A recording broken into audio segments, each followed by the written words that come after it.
Mtazamaji, leo sitasimulia hadithi ya kawaida. Leo sitazungumzia mtu aliyepita tu katika dunia hii kama upepo. Leo nataka nikusimulie hadithi ya mtu aliyesimama wima wakati wengi waliinama. Mtu aliyesema hapana wakati wengi walichagua kunyamaza. Mtu ambaye historia ya Tanzania haikumtaja kwa bahati mbaya, bali kwa gharama ya damu na ujasiri. Hebu fikiria taifa changa, taifa lililopata uhuru, lakini bado likiwa na majeraha, taifa ambalo maadui hawakuwa tena wakivaa sare za kikoloni, bali walivaa suti, walikaa ofisini, waliongea lugha nzuri, lakini mioyoni mwao kulikuwa na njaa ya tamaa na rushwa. Katika taifa hilo alizaliwa mtu mmoja, mtoto wa jamii iliyofundishwa kusema kweli hata kama ukweli unauma. Mtoto wa ardhi ya vumbi, upepo na ujasiri. Huyu si mwingine ni Edward Moringe Sokoine. Sokoine hakuwa shujaa wa maneno mengi. Hakuwa mtu wa kupenda sifa, lakini alikuwa mtu wa msimamo. Na msimamo wake uligharimu maisha yake. Leo, kabla hatujafika kwenye risasi, kabla hatujafika kwenye kifo chake, lazima turudi nyuma sana, kwenye ardhi ya Monduli, kwenye nyayo za ng'ombe, kwenye sauti za wazee wa Kimasai waliokuwa wakisema, mwanaume si yule anayeishi muda mrefu, bali yule aliyesimama kweli hata siku yake ikifika mapema. Hapo ndipo simulizi la Edward Moringe Sokoine linaanzia. Baada ya hapo, baada ya sauti za wazee wa Kimasai, baada ya vumbi la Monduli, ndipo maisha ya Edward Moringe Sokoine yakaanza kuchorwa, si kwa kalamu, bali kwa maamuzi, misimamo na maumivu. Edward alizaliwa tarehe 25 ya mwezi Agosti mwaka 1938 wilayani Monduli, ardhi ambayo mtoto hufundishwa mapema kuwa ukweli haubishani na uongozi hauombwi, bali unabebeshwa. Baba yake alikuwa mzee wa Kimasai, mfugaji, mtu wa heshima katika jamii yake. Hakumfundisha mwanawe kusoma vitabu kwanza, alimfundisha kusimama wima, kuangalia mtu machoni na kusema kweli hata pale ukweli ulipomfanya mtu abakie peke yake. Mama yake, kama mama wengi wa Kiafrika, hakusikika sana kwenye historia iliyoandikwa, lakini mikono yake ipo kwenye historia hiyo. Yeye ndiye aliyemfundisha Edward uvumilivu, kufunga maumivu moyoni na kuendelea, na kujua kwamba mwanamume wa kweli ni yule aliyebeba wajibu hata akiwa na hofu. Edward alikuwa akichunga mifugo, akitembea kwenye jua kali, akilala usiku akisikiliza hadithi za wazee, hadithi za mashujaa waliokufa kwa ajili ya jamii, si kwa ajili ya mali. Na hapo, bila kujua, alikuwa anaandaliwa kuwa shujaa wa nyakati mpya.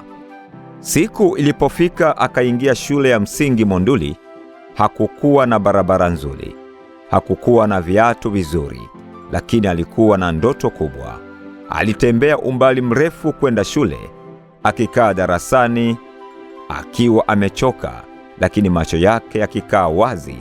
Walimu wake waliona kitu ndani yake, utulivu, umakini na akili iliyokuwa ikitafuta haki na si sifa. Baadaye alipelekwa shule za sekondari Arusha na Moshi, akiondoka nyumbani, akiacha jamii yake nyuma kwa muda, lakini akibeba sauti za moyoni. Hapo ndipo Edward alianza kuona Tanzania nzima, makabila tofauti, umasikini unaofanana na ndoto moja, kuishi kwa heshima. Aliendelea hadi chuo kikuu cha Dar es Salaam. Alijifunza uchumi na masuala ya utawala, na baadaye akaongeza maarifa nje ya nchi, lakini elimu haikumtenganisha na watu wake. Ilimrudisha kwao akiwa na silaha mpya, akili iliyoandaliwa kutumikia taifa. Alipoingia kwenye utumishi wa umma, hakutaka kung'aa, alitaka kazi ifanyike. Alifanya kazi serikalini kwa nidhamu, akaonekana kuwa mkali, hakupenda uzembe, hakuvumilia uongo.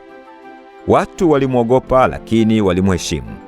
na heshima hiyo ilimfikisha juu, si kwa maneno bali kwa matendo. Mnamo mwaka 1977 taifa likamkabidhi mzigo mzito. Akateuliwa kuwa waziri mkuu wa Jamhuri ya Muungano wa Tanzania. Hapo ndipo Edward Moringe Sokoine alipoingia moja kwa moja kwenye moto. Aliingia kwenye vita dhidi ya rushwa, ulanguzi, ubinafsi ndani ya serikali. Hakuzunguka maneno, aligonga meza, alitoa maamuzi magumu, na kila alipochukua hatua alijua anajitengenezea maadui, lakini hakurudi nyuma.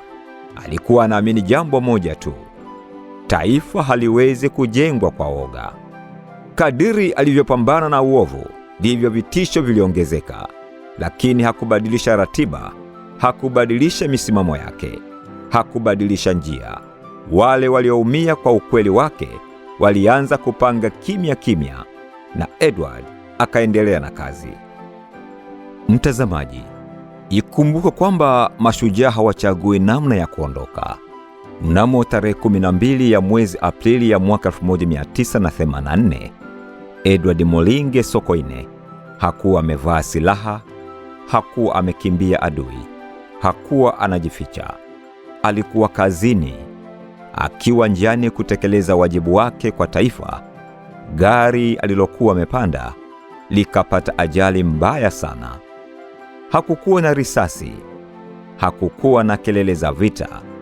Kulikuwa na kimya kizito, kile kimya kinachokuja pale tu taifa linaponyang'anywa nguzo yake ghafla.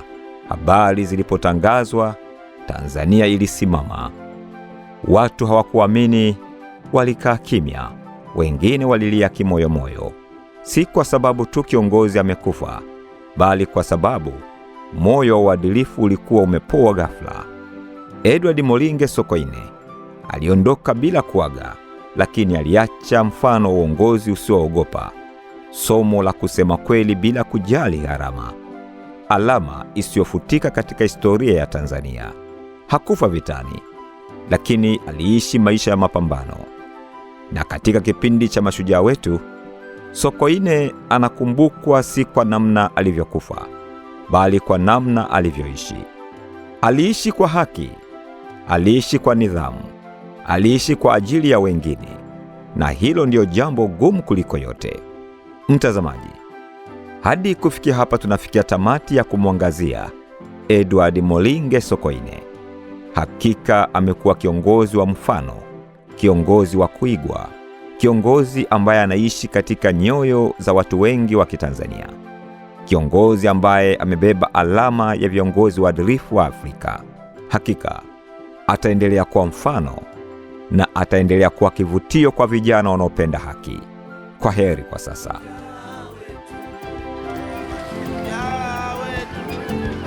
Mashujaa wetu wa Tanzania na Afrika, mashujaa wetu wa Tanzania na Afrika, mashujaa wetu.